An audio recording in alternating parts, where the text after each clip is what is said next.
छत्तीसगढ़ की सबसे बड़ी खबरें सबसे पहले प्राप्त करने के लिए छत्तीसगढ़ अंजोर समाचार चैनल को सब्सक्राइब करें और वीडियो को लाइक करें। आज के इस वीडियो में जानेंगे सरकार ने कौन कौन से बड़ी घोषणा की और आप छत्तीसगढ़ के किस जिले या गांव से वीडियो को देख रहे हैं तो कृपया कमेंट बॉक्स में बताएं। लोक शांति भंग करने को लेकर कांग्रेस नेताओं पर एफआईआर। सीएम विष्णुदेव साय की फोटो पर अमर्यादित ढंग से टिप्पणी करने के मामले में भाजयुमो आक्रोशित है। बिलासपुर। सीएम विष्णुदेव साय की फोटो पर अमर्यादित ढंग से टिप्पणी करने के मामले में भारतीय जनता युवा मोर्चा ने सिविल लाइन थाने में प्रदर्शन किया। भारतीय जनता युवा मोर्चा के नेताओं ने कांग्रेस के खिलाफ एफआईआर दर्ज कराया। क्या है मामला? गुरुवार को नेहरू चौक में कांग्रेस ने एक सभा की। इस सभा में मुख्यमंत्री विष्णुदेव साय की फोटो पर अमर्यादित ढंग से टिप्पणी कर अपमानित किया गया, जिसका वीडियो सामने आने के बाद भारतीय जनता युवा मोर्चा के कार्यकर्ताओं ने बिलासपुर सिविल लाइन थाने में कांग्रेस नेताओं के खिलाफ केस दर्ज कराया। सीएम के अपमान से भाजयुमो आक्रोशित। भाजयुमो के प्रदेश उपाध्यक्ष जितेंद्र देवांगन ने बताया कि कांग्रेसियों ने सभा के दौरान मुख्यमंत्री के फोटो पर टिप्पणी की गई, चप्पल से हमला कर अपमानजनक व्यवहार किया गया। लोक शांति भंग करने को लेकर हमने कांग्रेसियों के खिलाफ कार्रवाई के लिए एफआईआर दर्ज कराई है।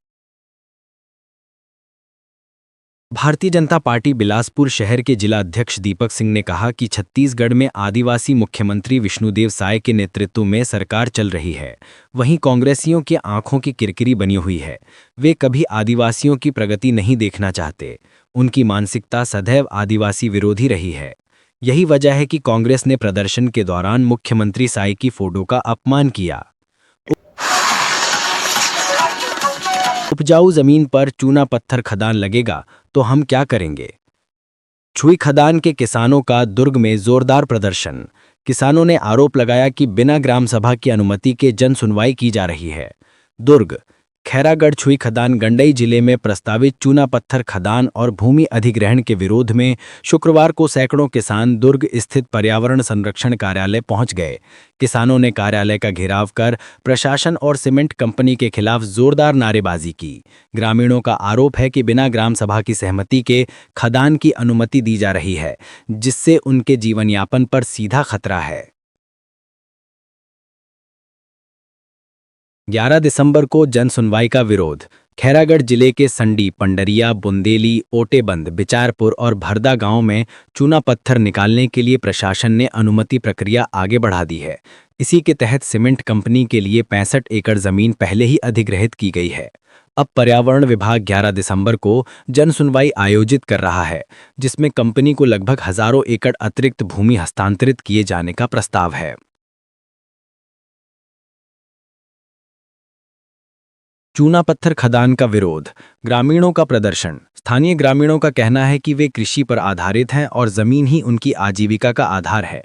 खदान शुरू होने से खेती, किसानी, जल स्तर और पर्यावरण को भारी नुकसान होगा। ग्रामीण स्पष्ट तौर पर अपनी जमीन किसी भी कीमत पर कंपनी को नहीं देने की बात कह रहे हैं। उन्होंने ये भी बताया कि ग्राम सभा ने प्रस्ताव का विरोध किया है और एनओसी जारी नहीं की गई है। इसके बावजूद प्रशासन आगे बढ़ रहा है। सरगुजा के अस्पतालों में बंद पड़ी हैं 58 सीबीसी मशीनें। सप्लाईकर्ता कंपनी लॉक कर हुई गायब। कंपनी से विवाद की बात सामने आ रही है। इन मशीनों से खून की जांच कम समय में मिल जाती है। सरगुजा। स्वास्थ्य केंद्रों में मरीजों की जांच के लिए खरीदी गई सीबीसी मशीनों को चालू करने की दिशा में अब तक कोई पहल नहीं हो सकी है। करोड़ों रुपए खर्च कर खरीदी गई 58 मशीनें आज भी स्वास्थ्य केंद्रों में धूल फांक रही हैं। बड़ी बात यह है कि इन मशीनों को सप्लाईकर्ता कंपनी ने ही लॉक कर दिया है। मशीनें लॉक होने से लोगों को अस्पताल में जांच सुविधाओं का लाभ नहीं मिल पा रहा है और मरीजों को मजबूरन निजी क्लिनिक में जाकर अपनी जांच करानी पड़ रही है।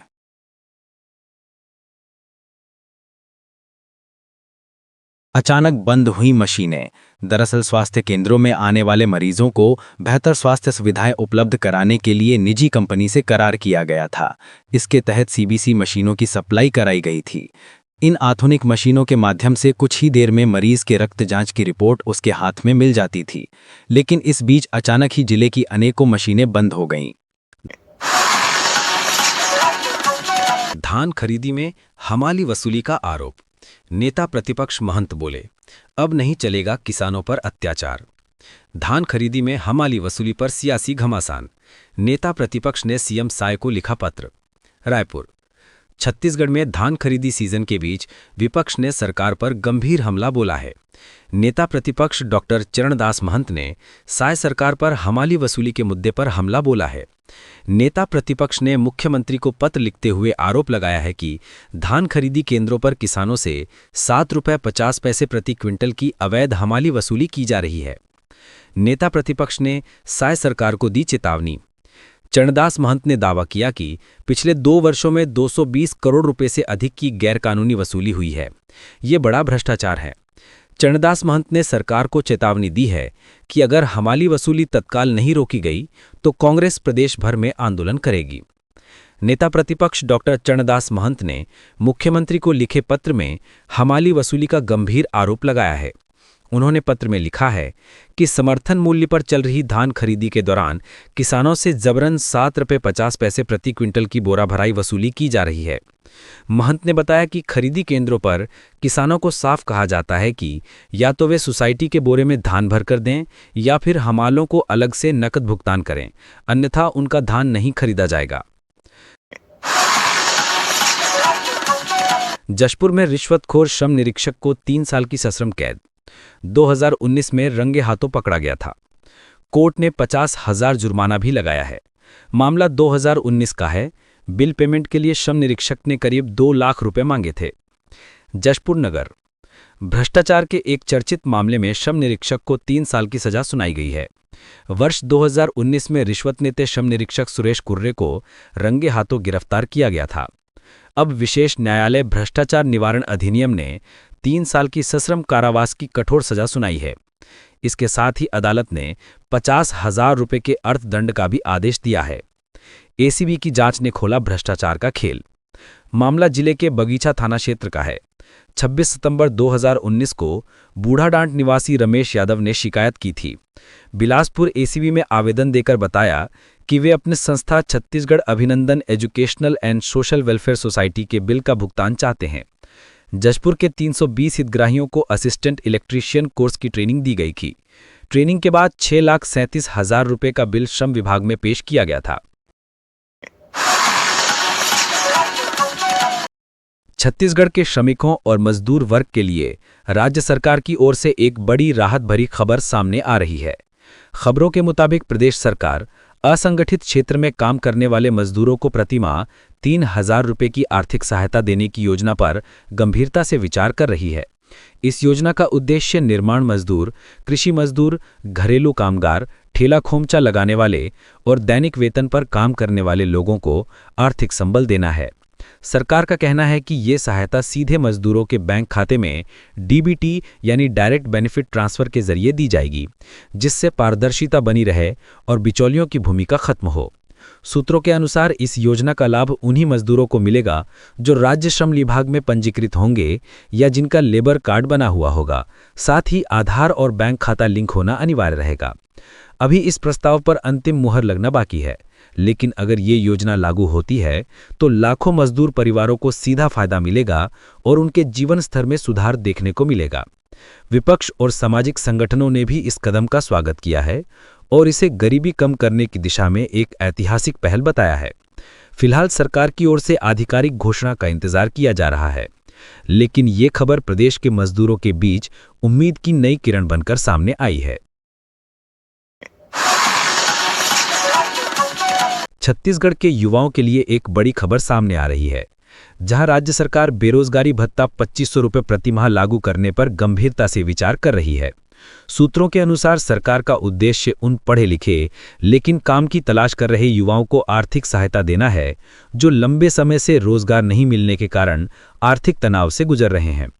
प्रस्तावित योजना के तहत पात्र युवाओं को हर महीने सीधे उनके बैंक खाते में 2,500 रुपये की राशि डीबीटी यानी डायरेक्ट बेनिफिट ट्रांसफर के माध्यम से भेजी जाएगी, जिससे पारदर्शिता बनी रहे और किसी भी तरह की गड़बड़ी की संभावना कम हो। बताया जा रहा है कि इस योजना का लाभ उन्हीं युवाओं को मिलेगा जो छत्तीसगढ़ के मूल निवासी होंगे, रोजगार कार्यालय में पंजीकृत होंगे और सक्रिय रूप से नौकरी की तलाश कर रहे होंगे। सरकार आयु सीमा, शैक्षणिक योग्यता और पारिवारिक आय से जुड़ी शर्तें भी तय कर सकती है, ताकि सहायता सही जरूरतमंदों तक पहुंचे। अगर ये योजना लागू होती है तो इससे न सिर्फ बेरोजगार युवाओं को आर्थिक राहत मिलेगी, बल्कि वे प्रतियोगी परीक्षाओं की तैयारी, स्किल डेवलपमेंट और इंटरव्यू की तैयारी भी बेहतर तरीके से कर सकेंगे। सामाजिक संगठनों और युवा वर्ग ने इस पहल का स्वागत किया है और इसे भविष्य निर्माण की दिशा में एक मजबूत कदम बताया है। फिलहाल सरकार की ओर से आधिकारिक घोषणा का इंतजार किया जा रहा है, लेकिन जिस तरह संकेत मिल रहे हैं उससे युवाओं में उम्मीद बढ़ गई है कि आने वाले समय में उन्हें 2500 रुपये बेरोजगारी भत्ता मिलना शुरू हो जाएगा, जो उनके संघर्ष को कुछ हद तक आसान कर देगा। जय जोहार, जय छत्तीसगढ़, धन्यवाद।